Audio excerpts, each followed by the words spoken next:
him trying to be controlling, that part of it, I think was what the mom knew about. I don't know if it was necessarily, as she was privy to as much as, we're starting to learn now.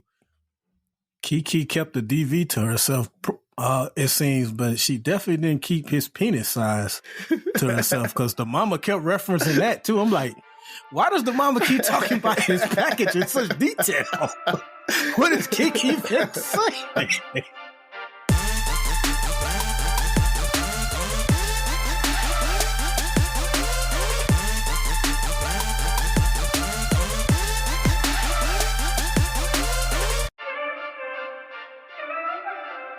What up? It's Three Brothers No Sense, your favorite barbershop style podcast. I am Tavares Ferguson, aka Ferg, joined my co-host Buff and Razi. Fellas, season's greetings. Season's greetings and all that good stuff. The Iron Bowl, man. It never disappoints. And like I can say that as I'm not a Crimson Tide or War Eagle fan, but War Damn Eagle. I tend to watch it a lot of years, and just the way, we had the kick 10 years ago.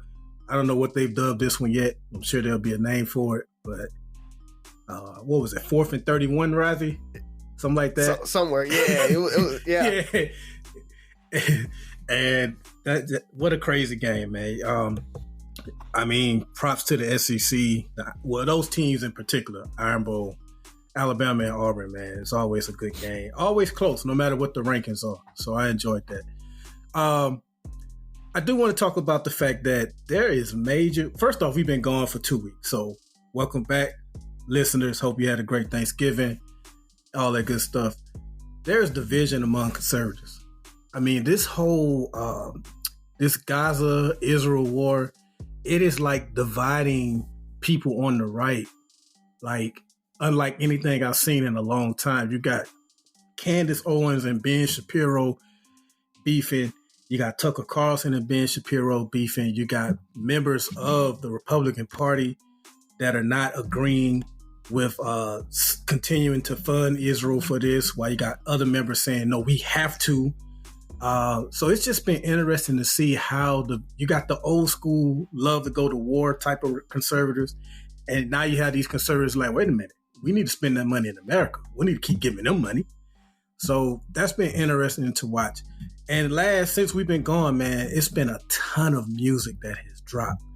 We got Andre, speaking of division, we got Andre 3000 that dropped his flute album, The New Blue Sun. You got Rick Ross and Meek Mill, Lil Wayne and 2 Chainz. I think Jeezy came out right before we recorded last time, but it's still relatively new. So a lot of songs on there, so you may have to take a few days to listen to that. And then Drake, because of the criticism, he literally said it on one of his songs, like because of the criticism he got for All My Dogs, he dropped Scary Hours 3 and kind of going at some of his critics like Joe Budden, took a few shots at Pusha T, Kanye.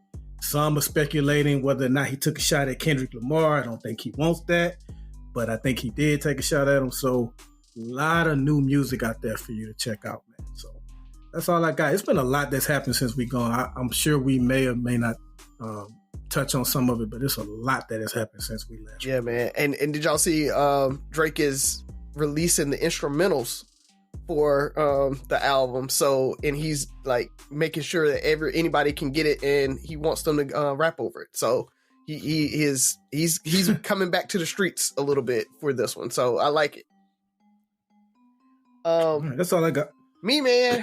I left out a big story. I'm gonna see if one of y'all touch on it. Maybe we'll see.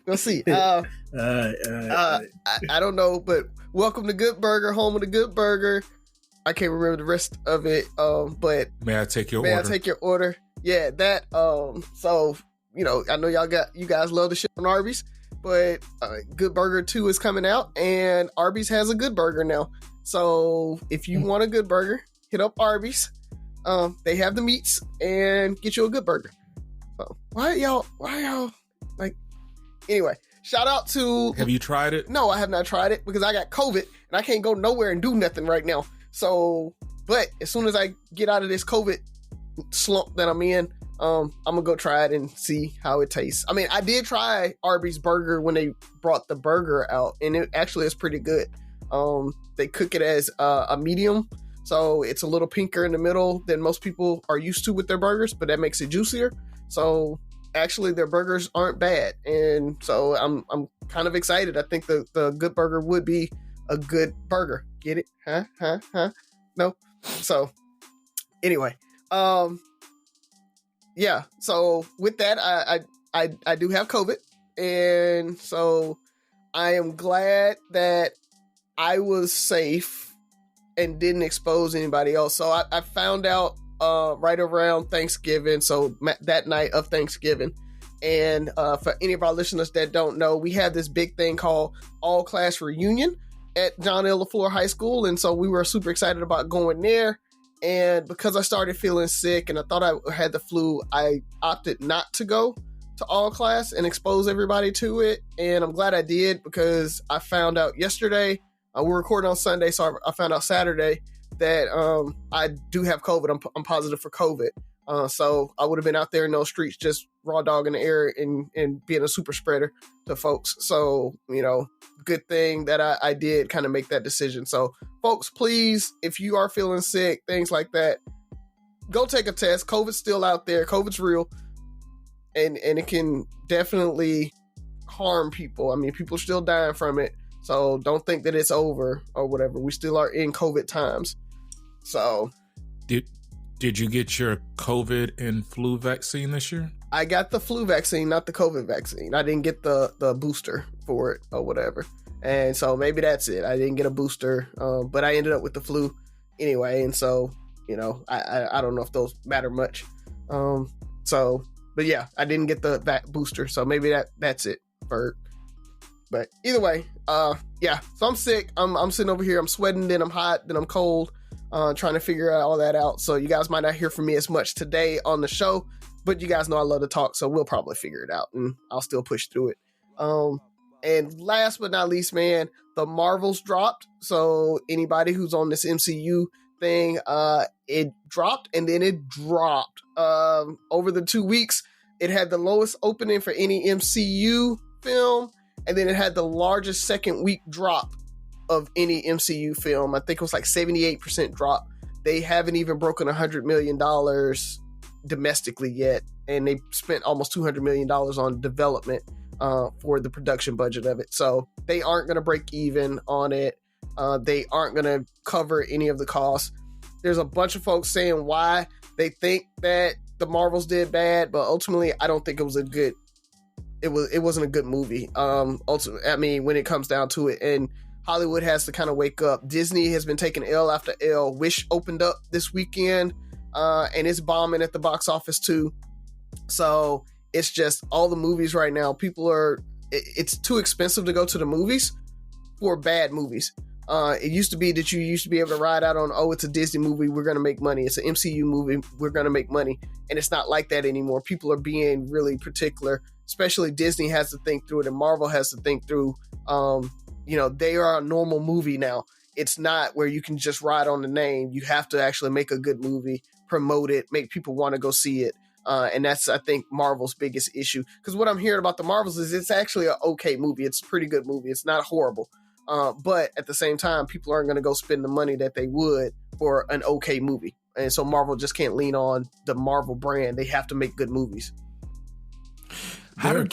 They're accusing it of being woke too, and they've been at the Brie Larson since the first Captain Marvel. It's just that wave, the whole Infinity Saga wave, was just so strong that it overcame that and made like $2 billion, I think.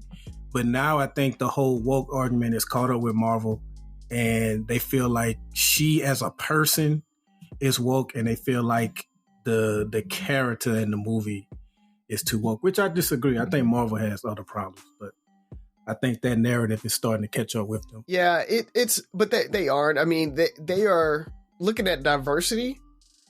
I think the problem isn't the wokeness of it all. I think what it is the most popular characters aren't these characters, right? Captain Marvel wasn't this super popular character that people are riding on. The MCU rode on nostalgia. People try to say, oh, well, Iron Man was a B-list character, Thor was a B-list character, but they've had Avengers cartoons all the way back into the 80s and 90s, right? Like, we knew those characters. Even if they weren't the most popular of the characters, we knew those characters, and there was nostalgia around them. There was never a nostalgia around Captain Marvel, right? Nobody knows Photon. Like, Miss Marvel just came out in the last 15 years. So it's like, if you're not a true comic nerd, you're not going to know those characters and be like, ooh, I really want to go see those characters. If they had made a Storm movie, it wouldn't have been, there's no thought about, oh, that's being woke, right? It's like, Storm is the character we know and love. Cool, let's make a movie about her. Nobody would have said anything about that. So I think what's happening is they're picking characters and people are saying, who are these folks? And they're thinking, oh, you're just making it a woke movie. You're just making a women's feminine movie because, you have to. And so now you're picking these obscure characters to give us this and force feed it down our throat. That's the problem, I think. I think they need to get to their bigger characters and use those for those women liberation empowerment type things and use those secondary characters as secondary characters. And I think that argument will kind of dissipate a little bit, but it's also stupid. I mean, it's a stupid argument anyway. I mean, if the movie's good, I don't think you get that from it just being woke, right? Like, unless you're force feeding these kind of women's tropes and these women liberation tropes in there, you wouldn't get that, right? Okay. Like, exactly. They did that once. I felt like they did that once. It was just a scene that kind of was like, okay, that was corny. In-game. But it was in-game. In-game. I was like, okay, guys. But it was kind of cool. It was one of those things that I'm trying to make an iconic shot, right? Like, there's some little girl might like that and be like, oh, I want to put that on my screen. I doubt it, but, maybe. And so it's sometimes you do have to put those in there. They don't have to look so forced, but I think they can do that. What's up, Ferg? I think it was an okay movie. It wasn't bad. I took the family to see it. I think we rather enjoyed it. I think what it is we still live in the world where people want their superheroes white and male. I mean, that's still a big part of it. And if you're going to give me a female, you need to give me this A-list group of females. There's only so many women that right now, or female characters that can turn it around or just make it a box office hit. It's sad because we talk about representation a lot.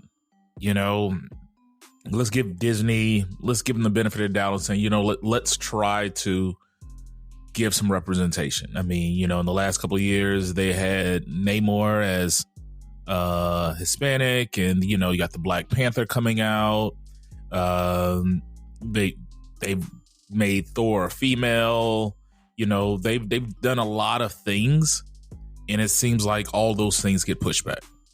And it's still, it's a sign of what we, and I'm not saying myself, but what we really want. If you're going to introduce me to somebody new, introduce me to a white guy. That's what it comes down to. Miss Marvel, I don't even know what were her numbers, or Captain Marvel, the initial movie. The initial movie did over $1 billion. It did really, really well. I think it reached close to $2 billion worldwide. If I'm not mistaken. Yeah. And so then you throw in 2 other females, lesser known characters who aren't white or male. The antagonist, female. I mean, and then also a good movie. A good movie has to have a good villain. I was not really impressed by the villain in the Marvels. Yeah. I think that's the thing. Marvel has not really had good villains. Even that's always been an Achilles heel for them. It was like the only ones were like Loki for a while. Some Thanos. People said Killmonger. Mm-hmm. And of course, Thanos was like, that's it. And they even killed, like, Gore the God Butcher would have been great, but then you had the whole Love and Thunder from Thor and the rest of the movie, so it kind of took away from Christian Bale in that. But Gore was a really good villain, but again, they didn't do it very much. They didn't do him really well. but they have so many good villains. That's the problem. Like they misuse Venom, right? Well, that's Sony, but they misused them.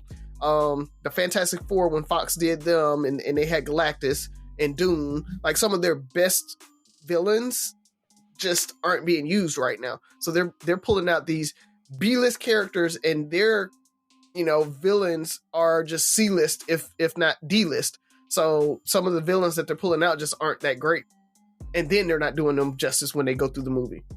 You have to.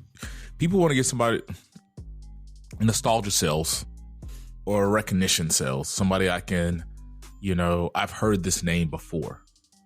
The God Butcher, not really. I still don't remember the name of the villain from the Marvels.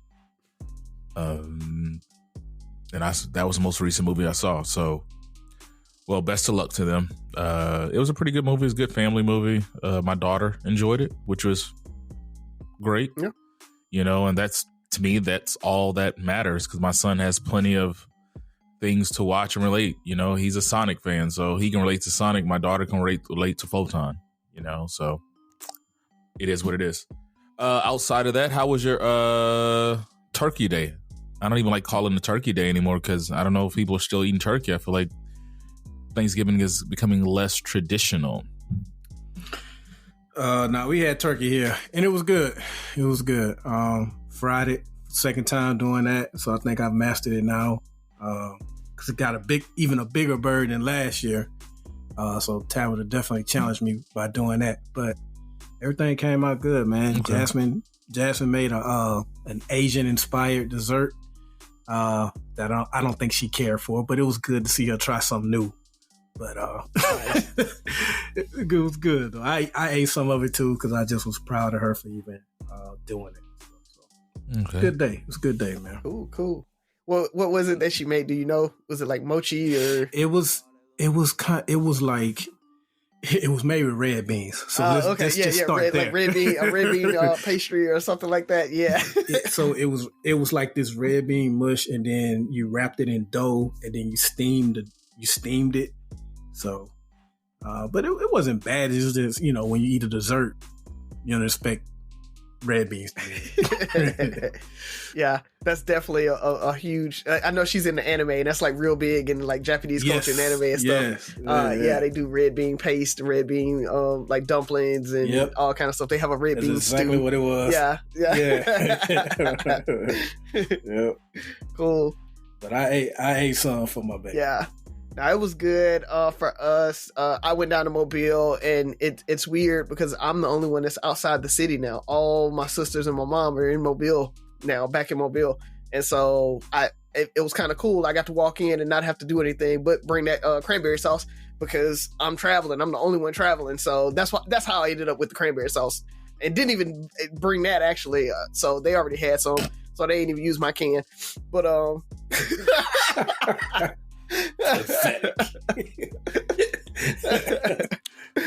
Bro, I don't even know what to say. But no, it was good, man. Just having everybody together, like you said, the family being there. I started feeling sick towards the end of the day, and so everybody like threw me in a bedroom and wouldn't let me come out. So I didn't get to participate in the last few hours of everything, but it was still good, man. Just seeing everybody together, laughing, joking, and just hanging out together, being together. It's our second year without my dad, and so it still was kind of awkward a little bit, but my mom was in good spirits, and that was really helpful that she was in a good spirit. And I think it was just having all the family there and everybody together. So we just kind of rode with it, man, and had a good time. So yeah, shouts out. It was a really good Thanksgiving. Likewise, had people at the house. We did have a turkey. One of our guests brought a smoked turkey, and it was delicious. Really, it was. I'm glad he brought it. And then we had a fish fry. So fish, shrimp, red beans and rice, mac and cheese, greens, just kind of good southern meal. But we had good people over, enjoyed ourselves. Good to see my nieces home from college. Also got to, I volunteered the day before. Well, the week of Thanksgiving with various community service opportunities, but I always like giving back, especially around the holidays. Meaningful community service is really big to me, things where you can see an immediate impact and you can see the change that you're providing to people. So that was good as well, but Thanksgiving was good. One of my favorite, if not my favorite holidays. So another thing, shout out to the FAMU Rattlers for being the SWAC East champions, getting ready to participate in the SWAC championship game this weekend against Prairie View, who we already beat homecoming. So hopefully we can repeat that and go represent the SWAC in the big bowl game. So Celebration Bowl in Atlanta. So hopefully that happens really fast. So anything else, fellas? Y'all ready to jump into it? Let's jump. Make your next move with American Express Business Platinum. You'll get 5 times membership rewards points on flights and prepaid hotels booked on AmexTravel.com. Plus, enjoy access to the American Express Global Lounge Collection. And with the welcome offer of 150,000 points, your business can soar to all new heights. Terms apply. Learn more at americanexpress.com/business-platinum. Amex Business Platinum, built for business by American Express. This episode is brought to you by State Farm. From your morning podcast to your afternoon playlist, State Farm knows you personalize your entire day. And that's why State Farm helps you personalize your insurance with the State Farm Personal Price Plan. It offers coverage options that help protect what you care about most at an affordable price just for you. Like a good neighbor, State Farm is there. Prices vary by state. Options selected by customer. Availability and eligibility may vary.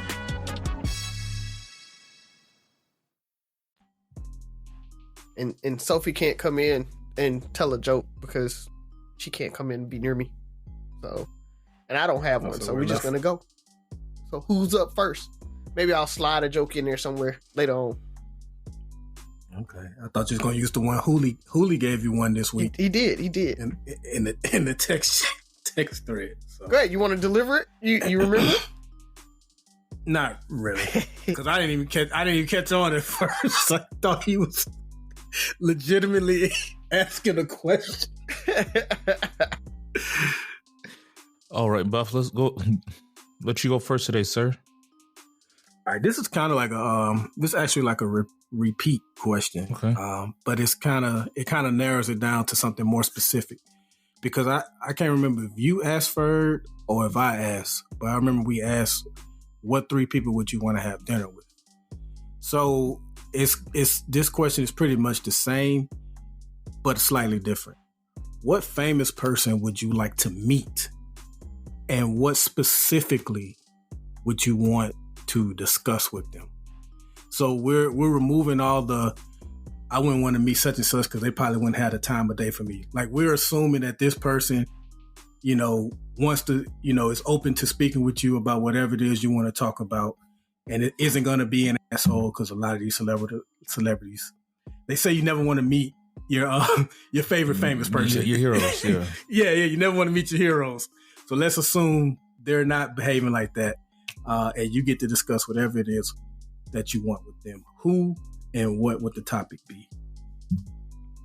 Living, by the way. I know sometimes we do this, living or dead. Living. Yeah, because I was definitely thinking about somebody that was dead. So, okay. All right. That changes things a little bit.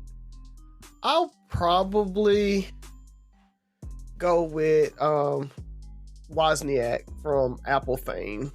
So you guys know the Woz worked with Steve Jobs and everything when Apple was kind of getting together, and everybody, not Apple, I mean, he was with Microsoft. So,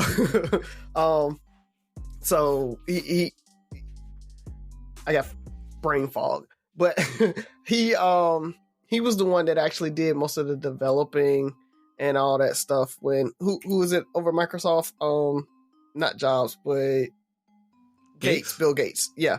So he worked with Bill Gates. And so a lot of folks say that Bill Gates wasn't a developer. He did a little bit, but it was Woz that actually did everything with Microsoft. And so he is the one that understands technology and the future of technology and what's happening when we talk about AI and all that and what's going to happen. I'd want to see where he sees technology going, where he sees AI going, where he sees what we can do with it, and try to find that next big idea, what, you know, you could use it for that I could maybe make some money off of. Because ultimately that's really what I want to do. I want to figure out what's the next thing that in the next wave and how I can kind of latch on and figure it out, because he's just so in the know with everything. You know, you could maybe say Elon or somebody like that may be able to kind of do that same thing, but I feel like even Elon, you saw what he did with X, formerly known as Twitter, right? I don't think he understands the technology behind what he buys. I think he's just like, I'm going to market, I'm going to brand it, and I'm going to go from there. So I want to get down to the tech behind it and see what's going to happen. And so I think that's what Woz can do for me. Okay. I'm not surprised. I thought you might have wanted to get some famous anime artists or somebody who... I would like to talk to Oda. Ichiro Oda is over One Piece. That would be kind of a cool... I want to know what happened. Or George R.R. Martin, right? And figure out how the hell Game of Thrones actually was supposed to end, because season 7 and season 8, But I'll keep that mystery for when Winds of Winter never shows up, because he's never going to finish that book. So I don't think that's ever happening. Ooh, that is a tough one. I don't even know. This is going to be weird, and I don't even know this person, but I was very interested in learning more about my family and my ancestry over the last few years. So let me find out who this person is. I want to find out who is a creator of African ancestry. And just really sit down and pick their brain on, like, for one, how they got all this information, what their ultimate goal, and with it outside of just, you know, if it's just a moneymaker, then great. But was there a real plan to use this information to help connect Black families, help connect people from, who feel maybe there's a part of them missing? You know, I think there is a huge benefit to, of course, identity, but understanding, you know, your ancestry, your culture, you know, trying to relate, you know. And I guess why African ancestry versus like ancestry.com, other than they may know more about the history of... I think they know more about it. Like, they are actually, because I've done 23andMe and Ancestry DNA. Is that the other one? Mm-hmm. And yeah, I've done them both, and they have good information. They're getting more information, but it's focused worldwide, and it's very vague, especially when you get into a lot of the African cultures, and even with a lot of the newer American data, right? It's like, your people come from North Carolina, you know, best of luck finding that information out and stuff like that, because African ancestry is supposed to go down and be able to get down to specific areas, specific tribes in Africa, and say, hey, almost like, hey, your people are from Plateau in Nigeria. Like, this is the area, you know, this little 10-mile square block is where your people are from. So, and just wanted to figure out why they focused on that. I'm hoping, let me look it up. So it's Paige and Rick Kittles. It's not sounding very Black. They found a niche and they went for it. Yeah. I mean, there's always a niche, right? Like that's how you make money. You find a niche. It is what it is, you know. It's a good thing and a bad thing. And a lot of niches come from personal needs, right? Like if you tried doing all these things or tried tracing your ancestry and you're like, you just kept hitting brick walls. It's who else wants to know this? Who else would like to do this? You know, so I think that's where it would be. Cause I don't know. I don't get impressed by the average celebrity. I think I'm more of a thoughtfulness, people who wanted to create or have a change in something. If not that, then I would just want to be mentored by whoever is the largest Black mentoring organization, their CEO and figure out how to turn that into something for myself, because that's what my passion is. It's mentoring. So nice. But I haven't even researched enough. And before Buff starts, I want to make a correction. Woz was with Apple and Steve Jobs. I don't know how I got on the Microsoft side of it, but yes, it was Steve Jobs and Steve Wozniak, but so it was the Steves. But yeah, he was on the Apple side. So I want to correct myself on that. Told y'all, brain fog. It's a part of it. Gotcha. I actually did not have an answer to this question. I was, as you guys were answering, I was just trying to think like who, because most of these famous people, it's really not a lot that I want to talk to them about. Politicians, they're so polished. I don't want to get, some talking point type of answer.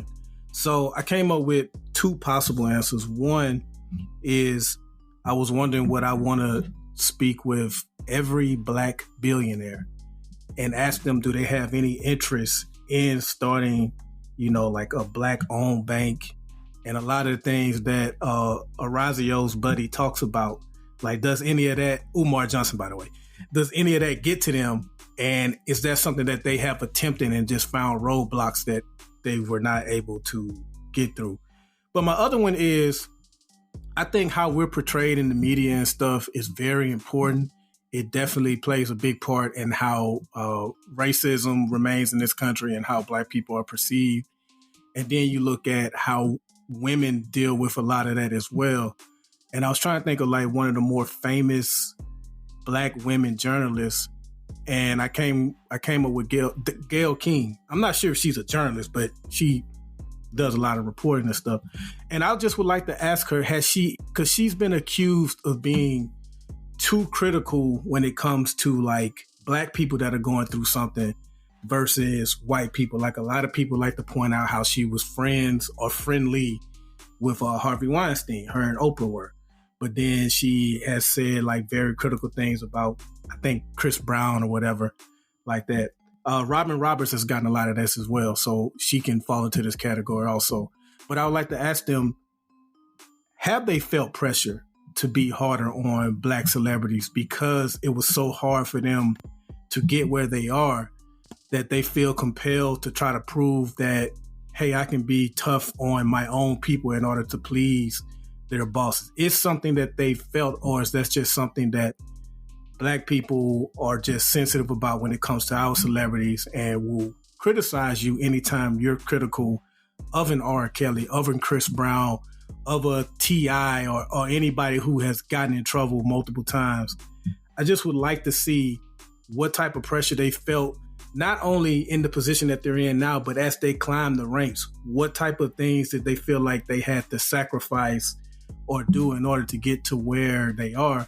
Do they regret anything they've done? So just a whole conversation about behind the scenes in media and how everything is portrayed and how stories are packaged and given to us, and to get some insight from them. Because while I don't agree with a lot of the criticism, I do think there is something to some of it. And so, like, we remember Snoop Dogg going off on Gayle King because one of the first things she brought up right after Kobe's death was the rape accusation. And it was an accusation he wasn't even convicted of. It was an accusation that got settled before it ever went to any type of criminal trial. And so for her to bring that up, that pissed a lot of Black people that were already mad at her off. So just would love to see and get information from her or Robin Roberts on those type of things. Yeah.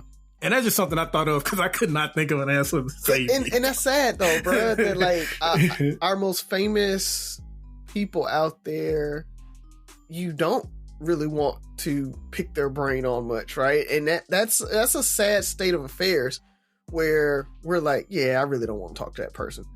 Because of, like you said, it's either I think they're super smart, but they're going to give me some polished answer and I'm not going to get the real from them because you feel like they're fake. I hate to say it like that, but like when you talk about politicians and everything, like I would love to talk to Obama, but am I going to get the real Obama? Right? Like unless I'm in his inner circle where I can sit and laugh and joke with him, am I really going to get the real Obama?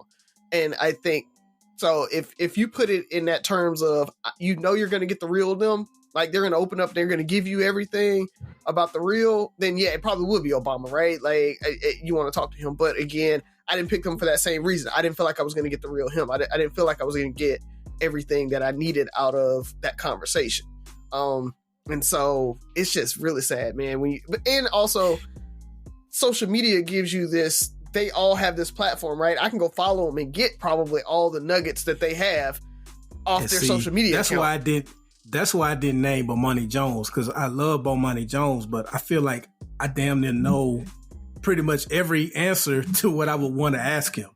Yeah. So there would be no need for it. Plus, I made it hard by saying they have to be alive because most of the people are dead that I would love to have spoken to. Yeah, that's another thing. And I think it's because you have answers that you can't get or you have questions you can't get the answers to anymore, right? Yeah. So that's exactly why I had to shift when you said they had to be alive. Well, and maybe this is me, and I don't think I'm that easily impressed by people. I think because we have access to people now, we're not as easily, what do I really want to know? Like Obama, like you said, there's a few people, but at the end of the day, I feel like it would be very canned. Would I get the real then? What would I take from him outside? Man, I got to talk to Obama. He's going to tell me to stay in school and eat my vegetables and, that kind of stuff. I don't know, what would I really gain from those conversations? And because it's so often people look at celebrities and people with big names as the most knowledgeable in the room, and like you say, we have networks and we have access to people that are really knowledgeable about this stuff.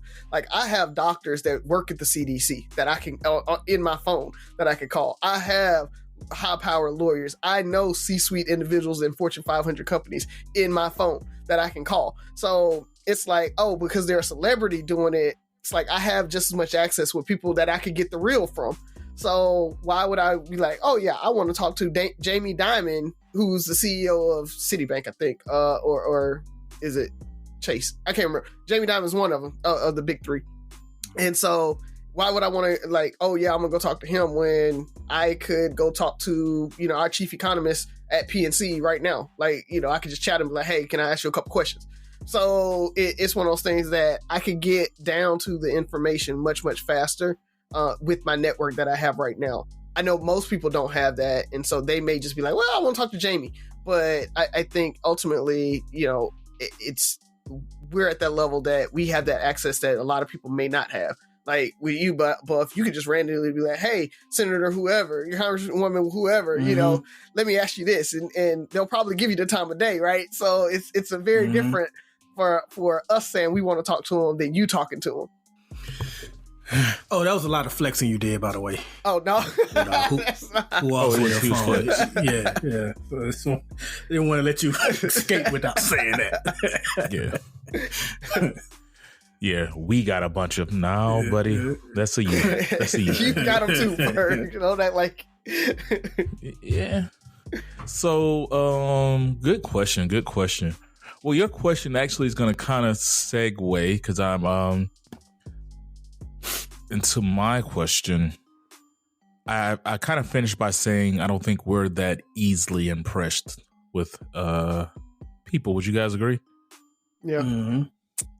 I don't know if that's a us thing, where we're at in our lives thing, age thing. It's just a new cultural thing where, our expectations of people have grown. So one of the things I just mentioned that I love mentoring, and I've been challenged several times to get my own mentor. We've talked about this before, and this is a couple of years ago. We had this conversation, and this was probably maybe our first season. We talked about mentoring. I'm finding a mentor. So my question is multiple. Do you guys have a mentor? Why or why not? And if you had to find one, what are the things that you would look for in a mentor? Because this is personal, because I'm looking to find a mentor, and I've had my personal challenges with finding one, and maybe you guys can. I tune the Three Brothers No Sense for a lot of my knowledge, so maybe you guys can shed some light on how I'm going about this, and maybe I'm going about it the wrong way. Officially, no. Unofficially, yes. And I'll say the mentors I've had, they didn't necessarily know they were my mentor, so to speak, but I definitely picked their brains on a lot of important things that I needed help with. So I never just say, hey, you're my mentor, but like I say, unofficially they were. And what I look for is someone who can challenge me to think outside the box on certain issues. Doesn't necessarily always agree with me. Like, we have similarities in what we think about certain things, but every once in a while, if my response to something is this, they can be that type of person that's like, well, hold on, have you looked at it from this way, or maybe you should do this. So I want to be challenged at times, and I want someone that's knowledgeable. Like, we talk about social media all the time on this show, but there are so many all of a sudden there's these tax experts, there's these LLC experts. Everybody knows what to invest in and flip money and all that kind of stuff. No thanks, I'm good. I want actual experts that have failed and learned from them, and have succeeded eventually after learning from their failures, so they can tell you what to avoid, what not to do, what you should do, and they've been through what I'm going through at the time or about to go through. Example, if I'm thinking about getting into real estate, they've been in it for years. They stumbled here, they failed there, now they're succeeding here and there, things like that. So that's what I would look for. But again, not officially, but unofficial mentors. So you brought up a couple good things. So do you think it's important to have that, not that title, but that connection or that knowledge? Like, hey, Byron, I'm coming to you. Like, I'm, that understanding of the relationship. One, and two, you mentioned a couple of things like real estate and stuff like that. Are you looking for a single mentor, or would you be looking for a single mentor for each kind of category of life that that you can get? Or is like, you want somebody who, if I was 25 and I had access to you or Razi, I could look to you guys for mentorship on multiple levels, right? Not just, I got homeboys who make a lot of good money doing stuff, this and that. But when it comes to their family life, it's like, well, they've kind of kicked the family to the curb. Or people who are just super family people, and it's just like, you're living check to check and you're not setting yourself up for this and that, so those are some things. I don't know if you want to answer those now, or Razi, you want to jump into it, and Buff, we can come back to you. I just say I've always had more than one person that I looked at as a mentor. So definitely not just a singular person. Yeah, I agree. I'll answer that question first. I definitely think it's multiple. And it's mainly because, like you said, I'm going to take and look towards that mentorship for the positives that person is going through. Or sometimes it's the pain, right? Like they can explain the things that held them back. Oh, I'm not succeeding in work because I did this, this, and this. And so watch out for those pitfalls, right? So while I look at you, I think mentorship comes from a respect level of I respect you as a person or as whatever, that's there. And then we can kind of talk through you can give me advice. And sometimes it's not that you are the ultimate successful person in that. It's that I don't want you to be as bad as I did. I don't want you to go down this route. I went down that route and here's how it affected me. So be careful, right? So there's sometimes they can be cautionary tales in mentorship as much as it is here's the blueprint to success. And so I think definitely you just got to take from each mentor what you can and build your own blueprint or your own roadmap based on that. So to answer your question, yes, I have multiple mentors. And I remember when we asked this question and we were like, oh, I don't think I have a mentor. And then I really started thinking about it. And I think it's because I was looking for that one mentor that I'm like, that's my mentor. And I go to them for everything. And I don't have that. And I don't think I'll ever have that. What I do have, though, is I have somebody at work that when I'm talking about how I navigate work and how I need to navigate the organization and those types of things, I have a couple people in work that kind of helps me out with that. I have a couple people in my career path that maybe can't help me with the politics at my current organization, but career pathing wise, hey, this is a good step for you. This would be a good move for you, that type of thing. I have somebody like that. I have somebody that I look to. I mean, truthfully, up until 2 years ago when my dad died, it was like my dad was that family man mentor that I had, right? So I always had that to be like, well, what about this? What about this? And he'd be able to give me advice on that.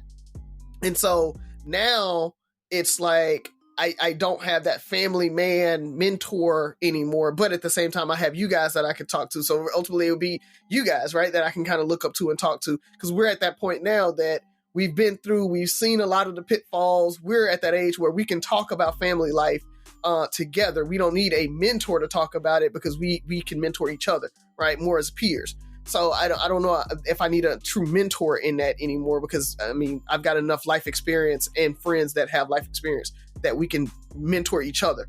So I think that's what happens is you find people that you respect, that you can go to and ask questions about your life, and you just want them to be able to give you that feedback because of life experiences, right? So I think it's just hard to find mentors at our age, because at our levels, right, you're talking about I'm needing chiefs on the force, right, to be my mentor. If I want somebody that's at a higher level than me, that's going to talk to me about how to navigate this, and that's been in the force longer, or I need the VP of my line of business, or the president or the chief of my line of business. That's the person that I can actually talk to, because everybody else is going to be my peers or below me. And so they really can't mentor you much, right, when they're asking you questions. You probably know just as much, if not more than them in that role. So it's you do have to be intentional about reaching out. And it's funny, my mentor inside of PNC, I literally reached out to him. I was like, hey, can I get on your calendar? I want some time. And I was like, can we just get a standing meeting once a month to just talk, because I need some help navigating PNC.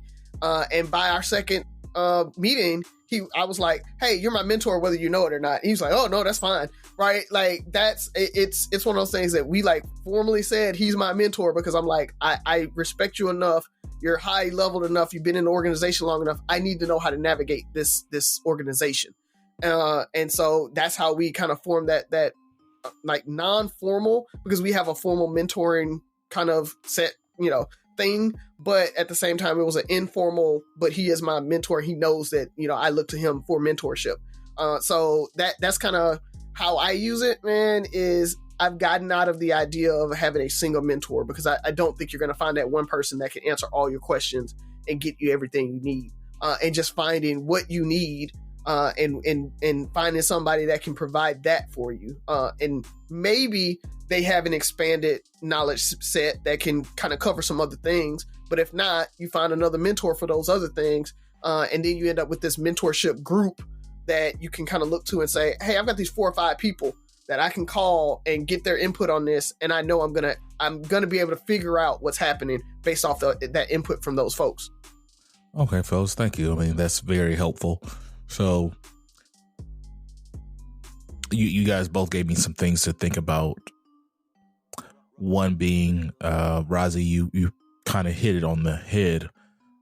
Like, I've been looking for that one mentor that's well-rounded enough.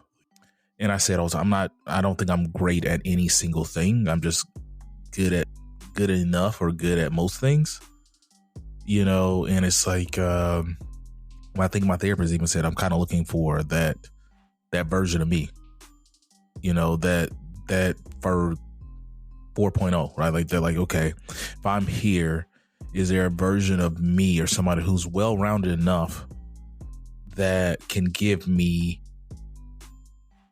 the next steps?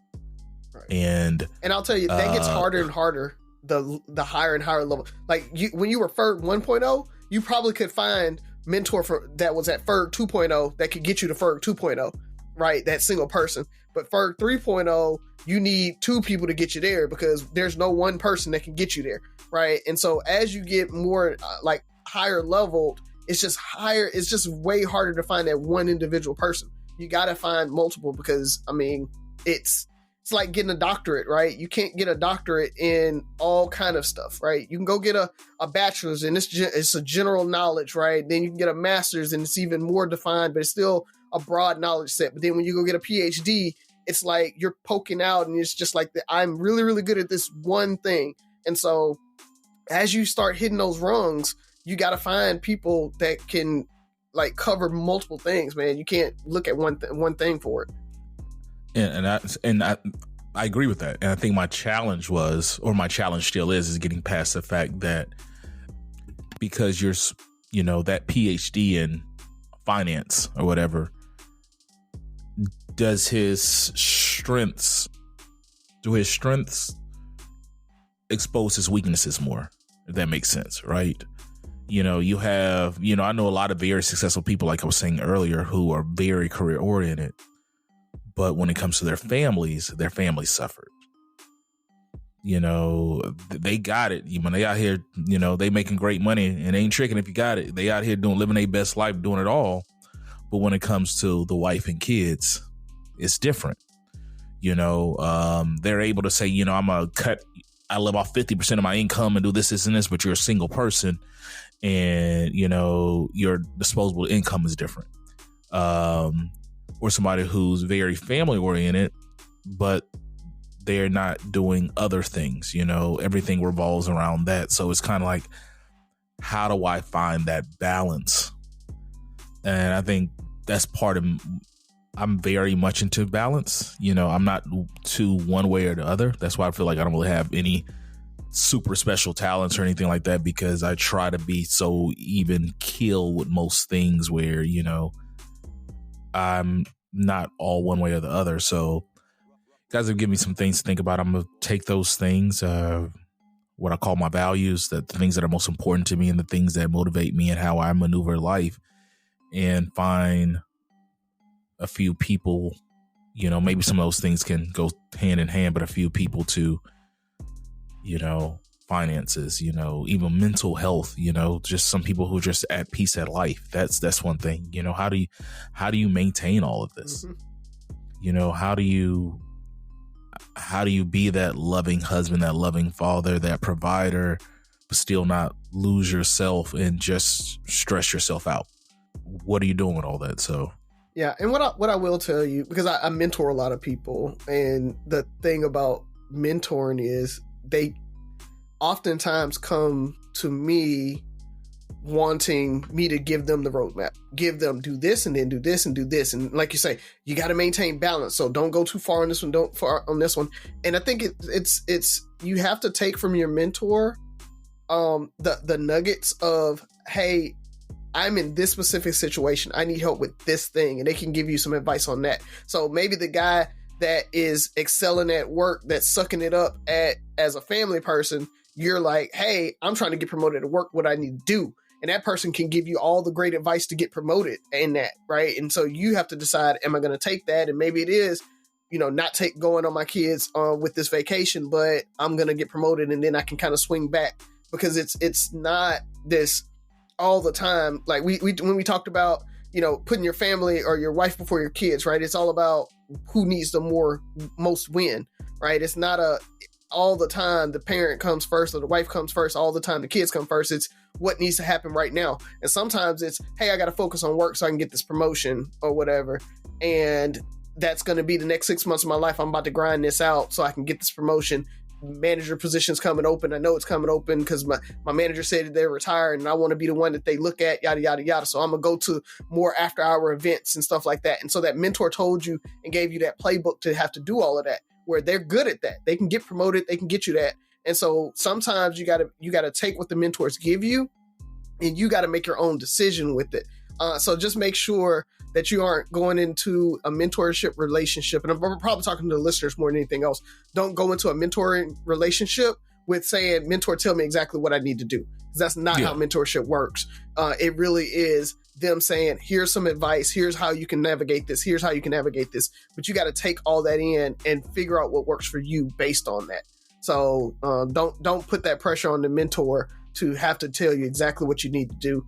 I know you see it with the kids, right? It's like, what school should I go to? What should I pick? And what major should I? It's like, that's your decision. I can tell you, pros and cons of any of these, but it's still your decision to make. And so I'm just here as guardrails, not necessarily that path.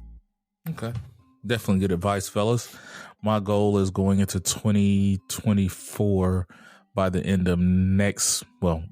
of January, to at least to have one mentor. Definitely. So I'll follow back up on that. Well, let's go ahead and close it on out, fellas. This episode is brought to you by Indeed. When your computer breaks, you don't wait for it to magically start working again.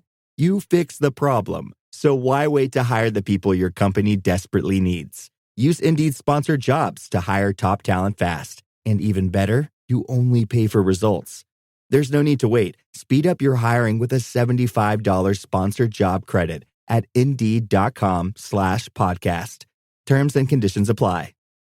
Who wants to go first? Well, we didn't miss your story. No, we did not. We didn't actually. During our time away, I was able to visit the Book of Hope exhibit in Brooklyn, New York. So as this episode drops, you have exactly 1 week to make it there. So I saw Dilla Hay was asking had anybody gone, and she'd like to really go. But anybody that's interested, if you can make it to New York, and if you're a Jay-Z fan, like you really need to be a Jay-Z fan to go. You have 1 week to make it there. It ends December 4th. It's free to get in. And it's really good, man. So check that out. Razi mentioned the all class reunion at the top of the show. I saw someone make a post where there was like the 3 top things in Mobile are Mardi Gras. I think 2 was the Senior Bowl and 3 was the LaFleur all class reunion. And people were like, LaFleur all class may be number 2. Like it may have surpassed Senior Bowl. And I just wanted to give props to whoever is involved, because Riley and I were talking about it before we began recording. Whoever's involved in getting this thing started and created, it has turned into a massive thing for the city. And as someone who lives afar, way up here in Virginia, it's always cool to see the fun that it brings and the pictures and everything. So I plan on being there next year. Obviously, things can change, but I definitely plan on being there next year, down there for Thanksgiving and attending all class. But I just want to give props to all that are involved in putting that together and how you've created this thing that has pretty much become larger than the Senior Bowl, at least in some people's eyes, and is rivaling Mardi Gras. I don't think anything ever surpassed Mardi Gras in Mobile, but it's getting up there. And last, as we were gone, I guess I shouldn't laugh. You can. I thought I told you we won't stop. Mr. Diddy got in a bit of trouble, I guess you can say. Cassie settled a civil lawsuit with him for We believe $30 million, but I think it was undisclosed. I'm not sure. But a lot of things were alleged against him. And it was definitely a big talk on social media. So it's going to be interesting because now more women are coming forward, just like with Weinstein, just like with R. Kelly, Bill Cosby. So it's just going to be interesting to see if anyone else gets implicated. We've seen Aaron Hall get thrown into it. A lot of people are speculating or even hoping that Jay-Z isn't one of the people because he hung with Diddy a lot back in the day. So it's just going to be interesting to see where the different limbs reach out to. So that's something to keep an eye on. That whole story, well, Diddy's a little different because, I mean, he had some serious accusations and some serious... a lot of times when these things come out, first of all, you know, rape, all these things are wrong because I'm not trying to belittle them. But it's very interesting to see social norms of yesterday be tried with the social lens of today. Does that make sense? Mm-hmm. Yeah. You know, a lot of things that we judge today, you know, 20, 30 years ago was more normal. And it's not even that it was saying it was good or, you know, what do you think? It was just a norm. You know, we going back to not necessarily R. Kelly, but a lot of underage young ladies. I remember when we were in high school, we're dating grown men, right? That was kind of the norm. When I was a junior or senior, the baddest chicks on campus, a lot of them weren't checking for our broke ass, you know? You know, it was the dude who's in college playing football or things like that, where, you know, that was the norm. And so in today's world, like, none of that's acceptable. So I want to see how these things pan out.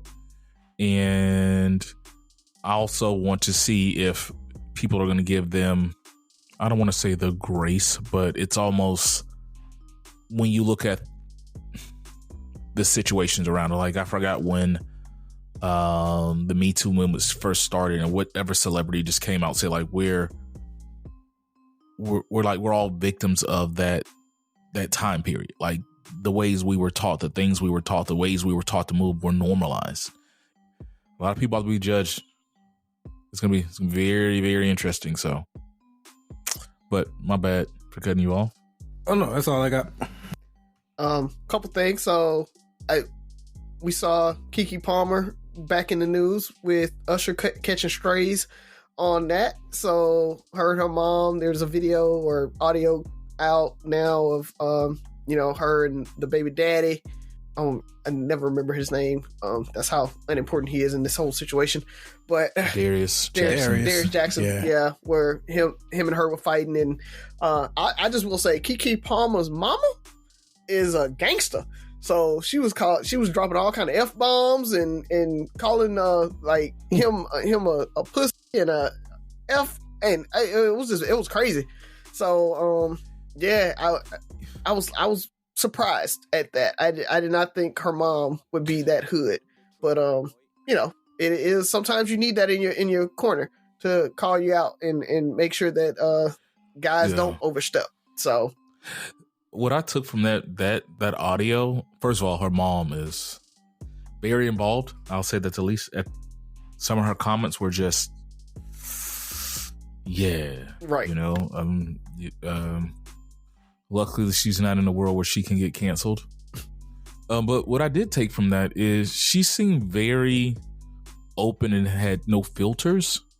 And unless, and I'm by no means am I taking up for Darius, but unless harassment equals DV, then I want to know more about what's going on, these allegations, because she seemed like she wasn't holding anything back on that call.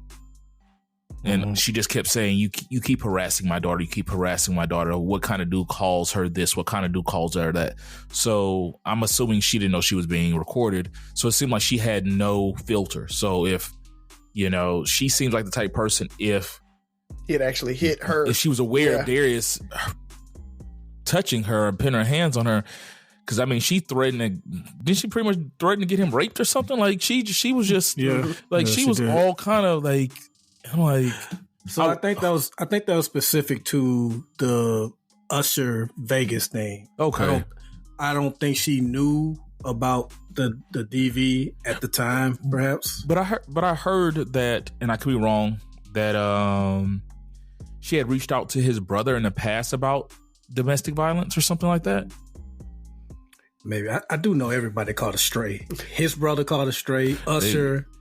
She brought his grandmama in it. Oh, yeah. His whole family, his mama. She's like, Dad, your grandmama told me, if you ever listen to your mama, then you stupid. Because she said your mama. I was like, wait a minute. The grandmama talking about her daughter like that? Yeah, so call both of them crazy. So that's what I'm saying. Is like, man, it seemed like she would have put it all out there, especially when I heard that she had reached out, and none of that, and I try not to follow a lot of it. I'll try to wait for the facts, but just when I heard it, just as a normal person, those are things that, because I was waiting on her to say something about it, because she's like, okay, and she was about to say, and if you put your hands on my daughter again, like that's what I was waiting for, because she seemed like she was about that life, and at no point did she bring that up. So. And from my understanding, reports say that this has been going on for a while. All it takes is once. So I'm not saying he did or didn't. It just, but her mom was about that. Yeah. I think her mom probably wasn't aware of it because, none of us were aware of it, right? Like, I think it's one of those things that I think Keke was keeping that close in-house and not a lot of people were kind of privy to how bad it was, right? Like, I think the harassment, him trying to be controlling, that part of it, I think was what the mom knew about. I don't know if it was necessarily, as she was privy to as much as, we're starting to learn now. Keke kept the DV to herself, it seems, but she definitely didn't keep his penis size to herself, because the mama kept referencing that too. I'm like, why does the mama keep talking about his package in such detail? What is Keke even saying? Wow. I was going to let that go. So, but I just want to throw that out there, man. Other thing is congrats to Haley, the newest member of Alpha, Kappa Alpha Sorority Incorporated. So I think that's how they say it when she crossed. So she was so super excited, man. I'm so proud of her. Had a really, really good time at their probate. They did a really good job. So shout out to the Inquisitive 84, I think is their name. I know, right? It's a lot of them, but they did a really, really good job, man. I'm so proud of them. They haven't had a line in 3 years, so she was really scared she wasn't going to be able to pledge undergrad. And she graduates in December, so I think we'll have one more episode before she graduates. But I'm excited for her, man. She's graduating on the 8th. She was able to cross AKA. Good job on that, man. So it's just on to the next and higher parts and points in life. But just keep pushing, keep climbing, Haley. Super proud of you, baby. Did you get her the spread that she wanted? No. Oh, that's another thing. So parents out there, if you have kids that are pledging now, this new thing that I guess happened during the social media era is that you're supposed to collect all of their apparel that they get from friends, family, and everything. And you're supposed to put the spread out on their bed and let them walk into the room and see it. I knew nothing of that. So she got enough stuff to do it, but I thought the girls were putting that out when they got everything from folks and taking a picture. No, it's this whole thing now where they're supposed to walk in and see it like it's Christmas morning or something. So I didn't do that because I didn't know that was a thing for real. But yeah. Would you have done it? I probably would have, or her mom would have done it if we knew any better, but we didn't think that was kind of how it worked. So people were sending her stuff and she was collecting it over the week she was getting a whole bunch of stuff, but we would have just kept it all and set the spread out if we had known. So parents out there, that's a new thing. They like it. So if you want to do that and you want to be a part of that, just know that that's something that they kind of expect and like now.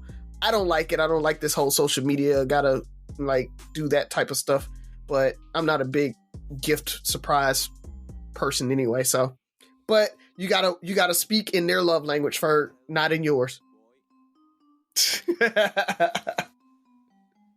all I got, man. Yeah, sometimes I just draw the line. So you're not gonna do that for Sky when she crosses? Her mama might. Yeah. Her mama might. But by then it'll be something completely different. You know, so they'll be doing promposals and stuff where they want like cars and all that stuff by then. It's just ratchets up and up more and more. Yeah, like I pledged. Yeah, like I pledged. I told her I was like, I pledged. I had three T-shirts and an umbrella, and I was happy to have the umbrella. Yeah, I don't think I had all that. Yeah, I think I had a keychain, freaking dog tag, maybe a shirt. That's it. And I ran like a scarf or something random, or a hoodie. Not a hoodie, a Scully. Maybe not. Maybe I got that later. But I don't have a lot, you know. Glad we're officially in that holiday season mode. I think right around that week of Thanksgiving on through Christmas into the new year. It's just a special time. I just love this time of year. As we get older, this time means a lot, you know, different things, you know, like you brought up earlier, Razi, you know, this is the second Thanksgiving, you know, your dad's been gone and, you know, those are the memories we have. So I tell people to take the time to reflect on your loved ones. If you are feeling down or whatever, seek help, because, you know, the suicide rate and things go up drastically around this time of year. So I urge all our listeners, if you know anybody that has lost anybody recently or whatever, check on them. You know, I wish I could say that all it takes is a year or so to get over things. It's ongoing. I think Razi says that all the time. You know, some days, some months, some years are better than others. All it takes is one situation, one trigger, and, you know, it could be down a rabbit hole. So, to everybody, enjoy the holidays for what it is. To our listeners, thank you for rocking with us another year. We're coming close to the end of the year. So, with that being said, Three Brothers No Sense, your favorite barbershop style podcast, 6 Rules of Podcast. Listen, like, share, subscribe, comment, and most importantly, listen again. Talk to you next week.